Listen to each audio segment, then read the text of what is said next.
Hello, this is Jamie Bradford with Razberi Technologies. In today's video, we're going to review the Razberi Technologies cybersecurity platform, CameraDefense. Utilizing network security best practices and to protect surveillance systems and prevent infiltration in your network and critical data, Razberi has developed CameraDefense. CameraDefense automates IP device hardening against cyber threats and inherent device vulnerabilities. The cybersecurity hardening platform is available on Razberi Edge server switches and Endpoint Defender switch appliances. The hardening best practices utilized are blocking unauthorized network devices, closing unused network switch ports, device binding, restrict communications of devices and cameras to known networks, deny unneeded network services, and enforce password complexity. To assist the installer with the automation best practices, the CameraDefense Wizard is a step-by-step process to guide the user through these hardening functions.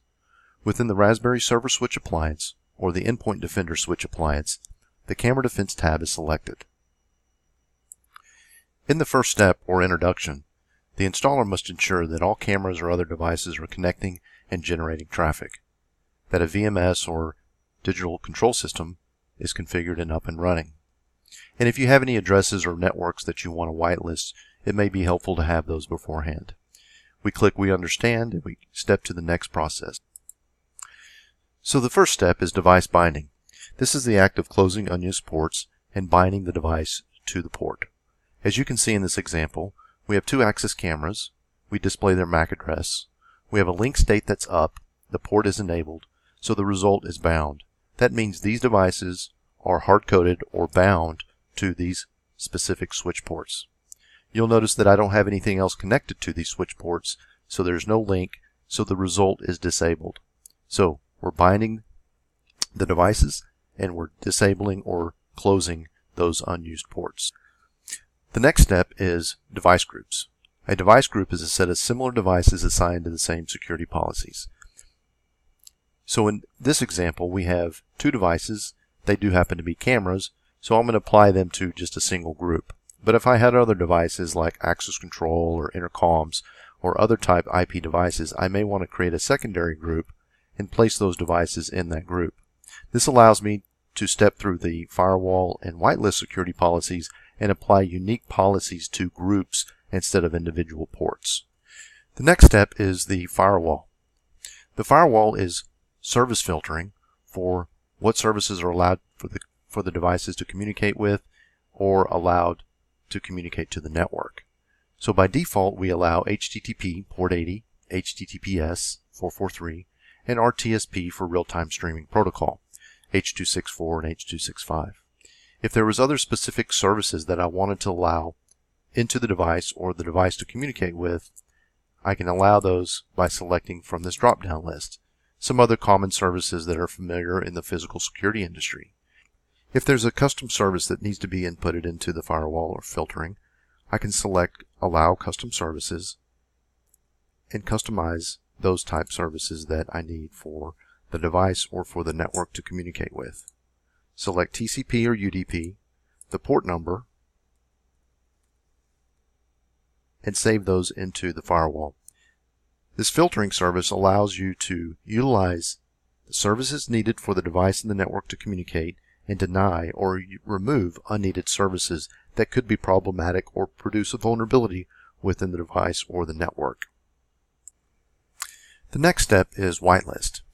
From a best practice perspective, this is restricting traffic to known networks. By default, internet protection is turned on. The use of internet protection prevents the devices from reaching out to routable networks or to the public internet. And this is your 10.192.168 type addresses. So device wants to communicate outside of those networks that you specify, that would be a violation. Being a violation, it would prevent the communication and you would receive a notification that an unauthorized communication is occurring. So we can be very specific with a whitelist and type in the address that is needed for the devices to communicate with. That might be your VMS or your digital control system. So in my case, I'm going to put in 192.168.50.1 202.168.1.24, so that entire subnet mask is allowed for the devices to communicate with. With the uplink 1 whitelist, I can specify what IP address or network is allowed to talk to the ports within that group. So just like I specified for the cameras or the device group, ports 1 and 2, I can specify for uplink 1, 192.168.50.1/24. In this mask, any device within this mask or this IP address is allowed to communicate with the ports 1 and 2. In the next section, password protection involves deep packet inspection of unencrypted basic and digest authentication requests of devices connected to the switch ports. If a user or application attempts to authenticate using default or common passwords found on the National Institute of Standards and Technology's bad password list, an alert will be raised. Most cameras, physical security devices, use these forms of authentication to allow you to monitor password selection regardless of the vendor or model of the device. By default, the password protection is enabled. And in the last section is your review.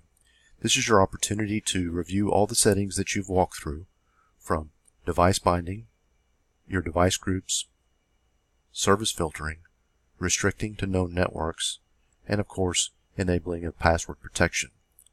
This is something that you are able to punch out for your documents, for your commissioning of your job, to demonstrate that the best practices were used to deploy your solution. Once the Razberi CameraDefense has been configured through the wizard, the end user is presented in the UI with a CameraDefense dashboard. This is a quick, at-a-glance review of the settings that you implemented: device binding, your services, your whitelist, and password protection. And as you see here, I have a password protection error or alert, and I see that a default or common password has been detected. By simply clicking on the dashboard View Alerts, I can now see the timestamp, the alert type, and the description of the event. In this specific case, I have a camera with a default password, and it has been detected on port 2, and it provides me the MAC address. So now I can report this to my security operations team to assist with remediating the situation that I have a password vulnerability or potential default password still on the device. To demonstrate a device that has been identified on the network that is not authorized, or a device binding error, I can now see that I've got a device that has joined the network that is not allowed, or attempting to join the network. If I view my alerts, I see that I have an unauthorized device and has been detected on port 2. This unauthorized device MAC address is Baker 9, Baker 0. So now I can use this alert to notify my security operations team that an unauthorized device is trying to join the network or to attach to the switch port. I can simply click on Configure and see the device that should be attached, but what is attached is now an unauthorized MAC. If this was a false alarm and somebody had gone out and changed the camera or changed the device and it's supposed to be on the network, but this previous bind is not allowing it to join, the operator who gets authorization to bind it back can simply toggle the device bound and now join that newly added device to that network. To give an example of a whitelist violation or unauthorized IP traffic, here I have a whitelist event. I click on View Alerts and I see that I have a device plugged into port 2 who's generating traffic which is being blocked by the security policy I've implemented in my whitelist. The source or the IP address of the device, the network he's trying to talk to, and the service port he's trying to utilize. In this case, he's being quite chatty, 26, 61, 227, 229, 224, on that same IP address. So, this is an example of a device trying to talk outside of a known network or the network that I've specified. And again, if we look at my configuration, the only address that the devices are allowed to talk to that I specified, 200.5,